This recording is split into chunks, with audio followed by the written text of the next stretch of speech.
Hello everyone.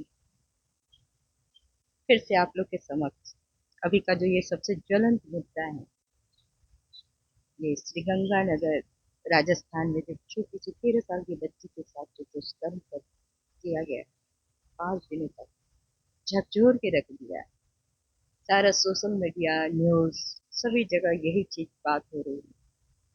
बस कुछ अफसोस जाहिर किया जा रहा है और बार बार हो रहा है, बार बार सुन रहा है। कहाँ हमारी मानसिकता जो ये कह सकते हैं कि ये विकृत मानसिकता हमारे समाज को किस ओर लिए जा रहा है। ऑल ओवर इंडिया में अगर कहीं जाए तो ये मामला बढ़ता ही जा रहा, लग रहा है कि एटीज है, ऐसे ही होता है। बच्ची लड़कियां कहीं भी सेफ नहीं है, न घर में न बाहर में। दूधमुही बच्ची सेफ नहीं है, हर उम्र की बच्चियां, महिलाएं, कोई भी सेफ नहीं। हमेशा एक डर बना रहता है। अब पता नहीं, न्यूज में ही मैंने देखा है, फेसबुक पे, पता नहीं सच है कितना, सच है झूठ है भगवान जाने। दिल्ली में एक 75 साल की वृद्धा के साथ, जो आंख से अंधी थी, रोड पे रहती थी, गरीब थी, भीख मांग, उसके साथ दुष्कर्म किया गया। अब आप बताइए कहाँ मानसिकता है। क्योंकि कोई कठोर दंड नहीं है इसके लिए, इसलिए मन बढ़ता ही जा रहा है। हाँ, सऊदी में हम लोग सुनते हैं, जो लोग जाते हैं, इंडियन लोग जाते हैं, कैसे संयमित रहते हैं। वहां तो नहीं करते हैं, क्योंकि वहां तुरंत खून के बदला खून, और जैसी करनी वैसी भरनी, जैसा आप करेंगे वैसी सजा दी जाएगी। तो सजा कठोरतम होना चाहिए। यह नहीं कि कोर्ट गया, केस गया, तुरंत। आप लोग क्या इससे सहमत हैं? मैं तो चाहती हूँ, मेरी मांग यही है कि जिस तरह से उस बच्ची के साथ 5 दिन तक दुष्कर्म किया गया, 13 साल की बच्ची, जो जो इसमें संलिप्त है, उसको सिर्फ फांसी ही सजा या गोली मारना सजा नहीं, उसको भी 5 दिन तक तड़पा तड़पा कर, जिस जिस चीज से वो उसको छुआ है, उस बच्ची को, जिस जिस से बच्ची को दर्द दिया है, उसको एक एक करके, तिल तिल करके, काट काट करके, तड़पा तड़पा के मारना चाहिए। और सबको लाइव दिखलाना चाहिए।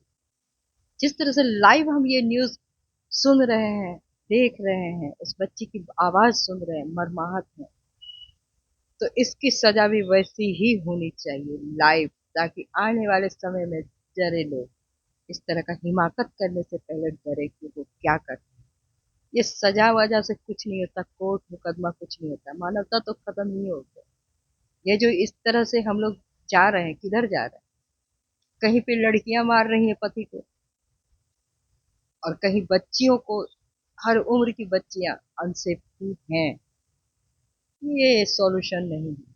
अब कहते हैं पावर ऑफ अटर्नी उठाना ही पड़ेगा। राष्ट्रपति, प्रधानमंत्री जी से मेरा विनम्र आग्रह है कि कोर्ट मुकदमा नहीं, तुरंत तुरंत सजा दे, इमीडिएट सजा दे। ये सजा का प्रावधान क्यों नहीं करते हैं? आपकी कुर्सी, कुर्सी को बचाने के लिए सभी लोग सत्ता में ऐसे ही रहते हैं।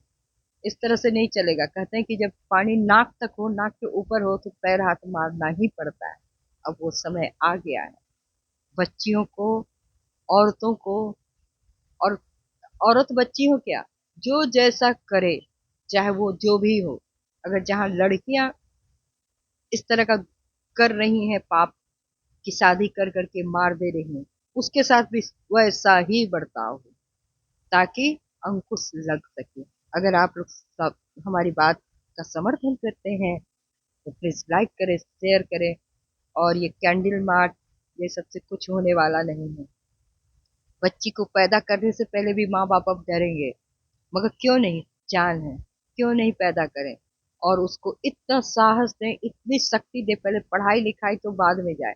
और हाँ, एक बात और, हमारे जमाने में नैतिक शिक्षा करके एक किताब, मैंने कोर्स में एक ये पेपर था, जिसको हम लोग पढ़ते थे, नैतिक शिक्षा। वो अब दौर आ गया है कि नैतिक शिक्षा हर घर में, हर विद्यालय में अनिवार्य किया जाए। और सबसे पहली पाठशाला जो होता है वो घर है। माँ बाप को शुरू से अपने बच्चे को इतना भी फ्रीडम ना दें, उनको दुनियादारी संस्कार सिखाएं। जब आप संस्कार अपने घर में देंगे तभी एक आपका स्वच्छ वातावरण में जब आपका बच्चा पलेगा बढ़ेगा तो वो कोई डिसीजन भी सही लेगा। और कभी भी बच्चों की गलत गलतियों को आप प्रश्रय नहीं दे। देख लीजिए, कल ही मैंने बात किया था क्रेच के बारे में। कहाँ जा रहा है समाज? ये समाज जो है ये हम लोग ही खराब कर रहे हैं। बच्चे को अपने आप में कुंठित करके रखा गया, ये सारा चीज एकल परिवार और अपने आप में। बच्चे तो मोबाइल में हैं आजकल के, 10 साल के बच्चे जो हम लोग 15-16 साल में नहीं जान सके, वो मोबाइल उसका दोस्त है। माँ बाप एक कमरे में माँ उधर मोबाइल चला रही है, बाप उधर चला रहे हैं, बच्चे उधर चला रहे हैं, क्या देख रहे हैं?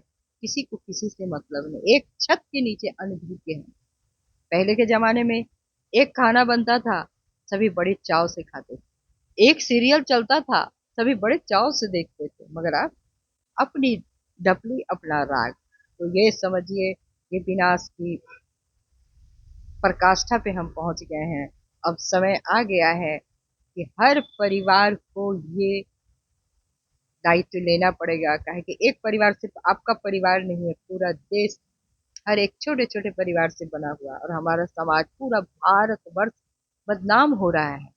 यहाँ पे मोदी जी बड़ी बड़ी बात कर रहे हैं, बेटी बचाओ बेटी पढ़ाओ। कैसे पढ़ाओ? ऑनलाइन पढ़ाओ? क्या जिंदगी भी ऑनलाइन होती है? नहीं। तो अब समय आ गया है कि हर माँ बाप को, कहते हैं कि कोई काम एक छोटे से ये पैमाने पे शुरू किया जाता है, तो कोई भी काम हम अपने घर से शुरू करें, समाज से शुरू करें, राष्ट्र बनेगा, तभी हमारा नाम होगा, तभी बच्चियां सुरक्षित होंगी। ये कभी ना सोचे कि वो उसकी बेटी है। बेटी सबकी होती है। धन्यवाद। अगर वो बच्चे जो अपने घर में अपने माँ बाप बड़े बुजुर्ग का अगर वो इज्जत करेंगे, बेटियों का इज्जत करेंगे, स्कूल में इज्जत करेंगे, तो समाज में ऑटोमेटिक करेंगे। अब समय आ गया है कि इस पर एक एक ठोस कदम उठाया जाए। सबसे पहले तो कठोर से कठोर उसको पनिशमेंट दिया जाए, ताकि आने वाला लोग डरे और इसको लाइव दिखलाया जाए और तिल तिल के मारा जाए, तो ही शांति मिलेगा। अगर आप लोग सभी इसमें समर्थ हमारे बात से सहमत हैं तो प्लीज लाइक करें, शेयर करें। धन्यवाद।